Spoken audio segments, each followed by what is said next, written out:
அவனை சொல்லி நிறுத்துக்கலடா. அவன் நிறுத்துற லூசுக்கு மட்டும் வந்துட்டு காம்பறா. தாத்தா கைடு. மதுரை போய் சந்தைக்கு எப்படி போனோம்? இன்னைக்கு என்னெல்லாம் பண்ண போறானோ? எப்படி? இப்படி போகணுமான்றா? கை எடுங்களா? ஏன் நான் சேவனான இருக்கேன், என்ன வந்து வம்பிடுறான்? இது என்ன பிரமாதம்? இது விட பெசலைட் ஒண்ணு இருக்கு. என்ன சொல்லுங்க ப்ரோ.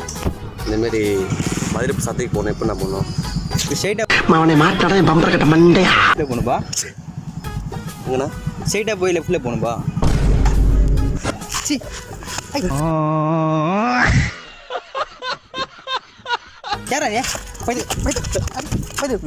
அவனை செத்துங்கடா. அவங்க கிட்ட மாட்டலடா, நீங்க தாண்டா அவங்க கிட்ட மாட்டிருக்கீங்க.